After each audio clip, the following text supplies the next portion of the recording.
സ്പോണ്ടിയസ് പിന്നാട്ട എന്ന സയൻറ്റിഫിക് നെയിമിലുള്ള ഒരു ചെടിയാണിത്. പേര് കേട്ടിട്ട് ഞെട്ടണ്ട, ഇത് നമ്മുടെ മധുര അമ്പഴമാണ്. അപ്പോൾ മധുര അമ്പഴത്തിൻ്റെ പൂവൊക്കെയാണ് ഈ കാണുന്നത്. അത്യാവശ്യം മാവ് പൂത്തേക്കണ പോലെ തന്നെയുണ്ട്. ഇതിന് വൈൽഡ് മാംഗോ അല്ലെങ്കിൽ ഹോക്ക് പ്ലം എന്നൊക്കെ ഇതിന് പേരുണ്ട്. ഇംഗ്ലീഷിൽ ഇതിനെ വിളിക്കുന്നത് അങ്ങനെയൊക്കെയാണ്.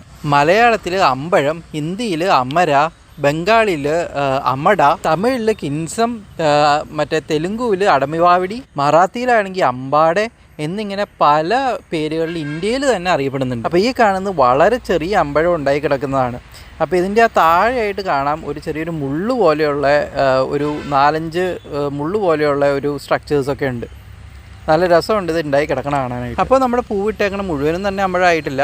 ഇത് അധികം കുറേശ്ശെയാണ് അമ്പഴമായത്. ബാക്കിയെല്ലാം പൂവും കൊഴിഞ്ഞു പോയിട്ടുണ്ട്. ഇതൊരു ഇന്ത്യൻ നേറ്റീവ് ഫ്രൂട്ടാണ്. അതുകൂടാതെ തന്നെ സൗത്ത് ഈസ്റ്റ് ഏഷ്യയിലും ഇത് വിപുലമായിട്ടുണ്ട്. അതായത് ബംഗ്ലാദേശ്, മിയാൻമാർ, തായ്ലൻഡ്, ഫിലിപ്പൈൻസ്, പിന്നെ ഇന്ത്യ എന്നിവിടങ്ങളിലൊക്കെ ഇത് ധാരാളം കൃഷി ചെയ്യപ്പെടുന്നുണ്ട്.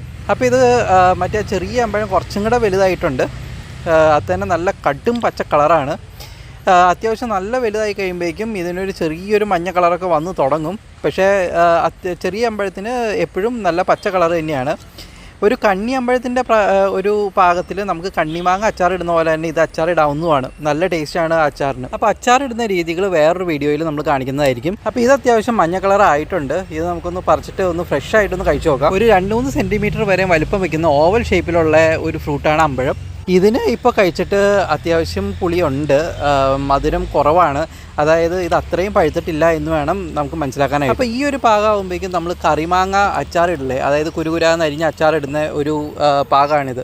അപ്പോൾ ഇത് അത്യാവശ്യം പഴുത്ത് കഴിയുമ്പോഴേക്കും ഇതിൻ്റെ നടുക്കിലേക്ക് ഭയങ്കര ഫൈബ്രസ് ആയിട്ട് നമ്മൾക്ക് ഒരു മാങ്ങാണ്ടി പോലെ തന്നെ നല്ല തിക്കായിട്ട് നല്ല കട്ടിയായിട്ട് വരും ഇതിൻ്റെ ഒരു കുരു എന്ന് പറയുമ്പോൾ. അപ്പോൾ ഈ കാണുന്നത് നന്നായിട്ട് പഴുത്തേക്കുന്ന ഒരു അമ്പഴമാണ്. അപ്പോൾ ഇതിന് മിക്കവാറും ഉള്ളിലേക്ക് വെള്ള കളർ ആയിരിക്കില്ല. അപ്പോൾ നമുക്കിത് ഇനി ഒന്ന് കഴിച്ചു നോക്കാം. അപ്പോൾ ഇത് പറഞ്ഞ മാതിരി തന്നെ ഇത് വെള്ള കളറല്ല, ഇത് അത്യാവശ്യം മഞ്ഞ കളർ വന്നിട്ടുണ്ട്.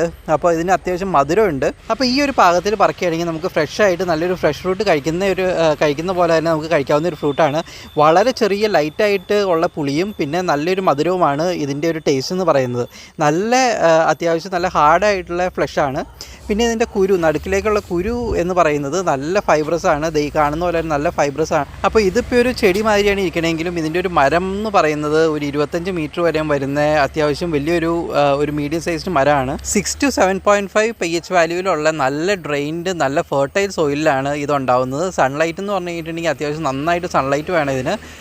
പിന്നെ ചൂട് എന്ന് പറയുകയാണെങ്കിൽ അത്യാവശ്യം ഒരു 35-40 ഡിഗ്രി ചൂട് വരെയും ഇത് അത്യാവശ്യം താങ്ങുന്നതാണ്. ഇതിൻ്റെ മരത്തിൻ്റെ തൊലിയും ഇലകളും ഫ്രൂട്ടുകളും എല്ലാം തന്നെ ഒരു മെഡിസിനൽ വാല്യൂസ് ഉള്ളതാണ്. അതായത് ഡയറിയ, ഡിസെൻട്രി, റെസ്പിറേറ്ററി ഡിസീസിനൊക്കെ ചികിത്സിക്കാനായിട്ട് ഇത് ഉപയോഗിക്കുന്നുണ്ട്. അതുകൂടാതെ തന്നെ ഇതിൻ്റെ ഒരു പ്രത്യേക കളറിലുള്ള വുഡും പിന്നെ ഇതിൻ്റെ ആ ഫ്രൂട്ടിൻ്റെ ഒരു ഭംഗിയും പിന്നെ ഈ ഇലകളുടെ ഒരു പ്രത്യേകതയൊക്കെ കൂടെ കൂടിയിട്ട് ഇതൊരു ഓർണമെൻറ്റൽ പ്ലാന്റ് ആയിട്ട് യൂസ് ചെയ്യുന്നുണ്ട്.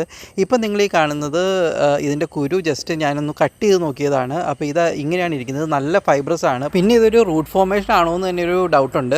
ഇനി ഇതിൻ്റെ കോമ്പണൻസിലേക്ക് ഇതിൽ ഫ്ലേവനോയിഡ്സ് എന്ന് പറഞ്ഞാൽ യൂസ്ഫുൾ ആൻറ്റി ഓക്സിഡൻസ് ഉണ്ട്. ഇത് ഓക്സിഡേറ്റീവ് സ്ട്രെസ്സും ഇൻഫ്ലമേഷൻസിൽ നിന്നും ബോഡീനെ രക്ഷിക്കും. ടാനിൻസ് വൂണ്ട് ഹീലിംഗ് പ്രൊമോട്ട് ചെയ്യാനും ഇൻഫ്ലമേഷൻസ് കുറയ്ക്കാനും സഹായിക്കും. ഇതിൻ്റെ അകത്ത് anti oxidants, anti inflammatory, anti microbial properties ഉള്ള ഫിനോളിക് ആസിഡ് അടങ്ങിയിട്ടുണ്ട്. പിന്നെ ഇതിൻ്റെ അകത്തുള്ള സാപ്പണിൻസ് ആൻറ്റി ക്യാൻസറസ് ആണ്, ആൻറ്റി ഡയബറ്റിക് ആണ്, അതുപോലെ തന്നെ കൊളസ്ട്രോൾ കുറയ്ക്കാനും സഹായിക്കും. ഇതിൻ്റെ അകത്ത് അടങ്ങിയിട്ടുള്ള ബീറ്റോ സൈറ്റോസ്റ്റെറോൾ എന്ന് പറഞ്ഞിട്ടുള്ള ഫൈറ്റോസ്റ്റെറോൾ കൊളസ്ട്രോൾ കുറച്ച് ഹാർട്ട് ഹെൽത്ത് ഇംപ്രൂവ് ചെയ്യാനായിട്ട് സഹായിക്കും. പിന്നെ ഇതിൽ അടങ്ങിയിട്ടുള്ള കഫേയിക് ആസിഡ് അതായത് ഒരു ആൻറ്റി ഓക്സിഡൻ്റ് ആണ്, അത് സെൽ ഡാമേജസ് ചെറുക്കാനുള്ളതാണ്. പിന്നെയും anti microbial and anti inflammatory properties ഉള്ള അലൻറ്റോലാക്ടോൺ എന്ന് പറഞ്ഞിട്ടുള്ള ഒരു കോമ്പണന്റ് കൂടി ഇതിൻ്റെ അകത്ത് ഉണ്ടെന്നാണ് പറയപ്പെടുന്നത്. അപ്പോൾ ഇത്രയും യൂസ്ഫുൾ ആയിട്ടുള്ള ക്യാൻസർ റെസിസ്റ്റൻ്റ് ആയിട്ടുള്ള ഹാർട്ട് ഹെൽത്ത് ഇംപ്രൂവ് ചെയ്യുന്ന ഈ ഒരു ഫ്രൂട്ട് എന്തുകൊണ്ടും നിങ്ങളുടെ ഗാർഡനിലേക്ക് ഒരു ആഡ് ഓൺ ആയിരിക്കും. അപ്പോൾ ഇത് ഓൾറെഡി നിങ്ങളുടെ ഗാർഡനിലുണ്ട് എങ്കിൽ, കാരണം ഇതൊരു ഇന്ത്യൻ നേറ്റീവ് ഒരു ചെടിയാണ്, അപ്പോൾ ഇത് ഓൾറെഡി നിങ്ങളുടെ ഗാർഡനിലുണ്ട് എങ്കിൽ ഫ്രൂട്ട് വേസ്റ്റ് ചെയ്യേണ്ട. ഇത് കഴിച്ച് കഴിഞ്ഞിട്ടുണ്ടെങ്കിൽ വളരെ ഹെൽത്തി ഒരു ഫ്രൂട്ടാണിത്. അപ്പോൾ നിങ്ങൾക്ക് ഈ വീഡിയോ ഇഷ്ടപ്പെട്ടെങ്കിൽ ലൈക്ക് ചെയ്യുക, ഷെയർ ചെയ്യുക, കമൻറ്റ് ചെയ്യുക, സബ്സ്ക്രൈബ് ചെയ്യുക.